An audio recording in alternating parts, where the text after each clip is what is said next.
what do we do if we need to create a total ionic equation? Now we're going to break things up into separate ions, making sure to identify that they're in aqueous solution. We'll keep as molecular formulas anything that is a non-electrolyte or even some of the weak electrolytes because they're more likely to be in that form than their dissociated state. We'll always use the molecular formula for water with liquid being specified. And anything that's a solid or gas, we're going to specify it. Let's do one. We're starting with this molecular formula or molecular equation that shows that nitric acid and barium hydroxide, so this is an acid-base neutralization, are going to end up forming barium nitrate, a salt, and water. So that's what we have right here. What they want us to do then for step one is write all the strong electrolytes as separate ions. That means I'm going to have to break this guy up. He's going to form 2 hydrogen ions and 2 nitrate ions. Then we're going to break up the hydroxide as well. There will be a barium ion in solution and hydroxide ions in solution. Okay, that is the start. That's the first part, right? The second part is what's going on with this. Well, this says AQ and it is an ionic substance. So it's still going to be barium 2 plus AQ and 2 nitrates. But this is a molecule. So it's going to stay here as a molecular species. All right, there we go. That is where we start trying to identify what are the spectator ions. It's time to identify those because this is your total ionic equation. You'll notice that we did all of these things. 3 of the things that were in that equation were strong electrolytes. So they ended up getting broken up. Water stayed as water. And we didn't have any solids or gases, so okay, that did not matter for this one. So we have created, this is your total ionic equation. Now within it, we have some spectator ions. Those are things that did not get involved and look the same on the left side and the right side. So if I go through, I can see this barium didn't change from the left to the right. So my list, spectator ions, I'll start writing them up. In this case, I had the barium. That was a spectator. What else do I see that's the same on the left and the right? Well, right here's. So nitrate, also spectator ion. What we do then in order to get to the net ionic equation is we say this didn't matter and this didn't matter. We cancel out the spectator ions. We end up with 2H plus and 2 OH minuses, becoming 2 water molecules.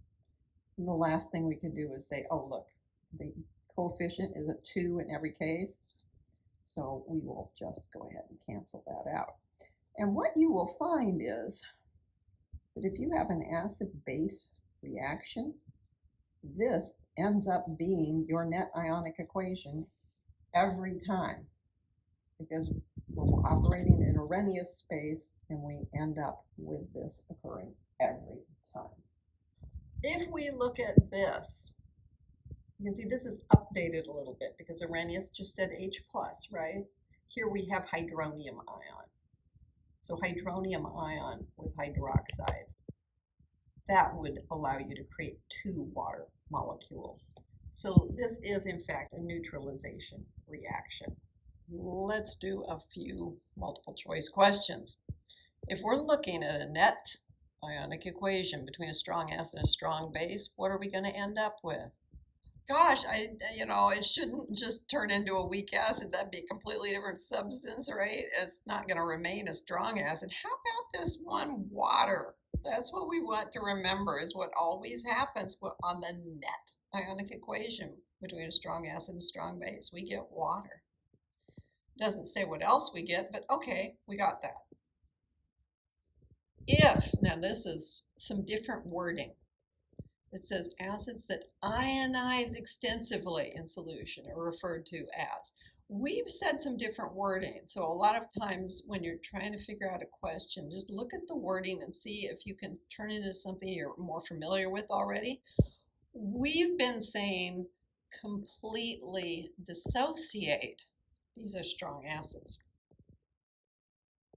Then we have the Bronsted-Lowry definition. Okay, we got to make sure that we don't just do Arrhenius here, right? An acid. Okay, well, it would do A, but they've said Bronsted-Lowry definition. So let's think about the definition. Oh, yeah, here we go. Proton donor. That's what we want because of the definition. Even though we did see that A is a true statement, an acid would increase the hydronium ion concentration. This is here. This phrase is telling us that we need to look for something that was right in the definition. Again, Bronsted-Lowry. What does a base do? Well, it certainly doesn't increase that. It does increase the OH minus concentration, maybe. Wait a minute. No, if it's just OH minus, well, yeah, sometimes that's not good enough. According to Bronsted-Lowry, I want a proton acceptor this time. Now this, okay, the following is a definition of. All right, well, let's see what we got. Well, this is sulfuric acid, and that's a one-way arrow, so it created H pluses and hydrogen sulfate ions. Definition of an Arrhenius acid. Well, it's not a base. A Bronsted-Lowry acid, a Bronsted-Lowry base. Definitely not a base. Oh, two of the above. Oh, I like that one because I was having a hard time deciding whether it should be on Arrhenius or Bronsted-Lowry. So hurrah, saved. And then, okay, so here's sodium hydroxide, one-way arrow, making sodium ions and hydroxide ions. All right, definition of Arrhenius acid, definitely not Arrhenius base, possibly. Bronsted-Lowry acid, definitely not Bronsted-Lowry base. They want definitionally, it's creating the OH minuses. I think we should have Arrhenius base here. All of the following are weak acids except, oh, okay. So we're just going to go along and say, does it completely dissociate? That would take care of the weak, or is it like a base? That would take care of the acid. Okay, well, what do we got here? Well, that's acetic acid, which is a weak acid. Ooh, if we have memorized our strong acids, we say B is the one.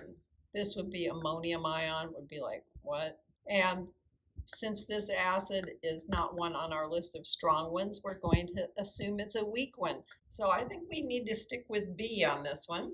The next one has a reaction shown like this and a variety of possibilities.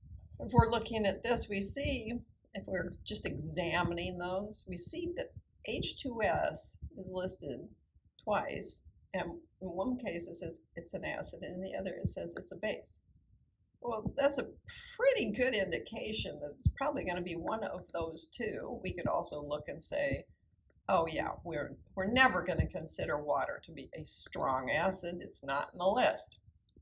So that also makes life nice. So let's think about what happened as a result of the mixing. We see the H2S over here, and then we see an HS minus. So it did lose an H plus. It must be an acid. And the last one for this page. Here's hydrogen carbonate mixing with ammonia and forming carbonate and ammonium. All right, and now they're talking about protons moving around, right? A and C are saying exactly the same thing because these are the only two things over here. So if I had an acceptor and a donor, yeah, those would just have to either both be true or both be false. So thinking that's not it. In fact, I can double check that because I see when I do this, it actually loses a proton, not accepting it. So, okay, A and C are out the door. We've listed both of them as a possible Bronsted-Lowry acid. Well, which one is it? Well, it is this one because it gave up the proton, right? It was the proton donor, so that makes it the acid. So another one that is B.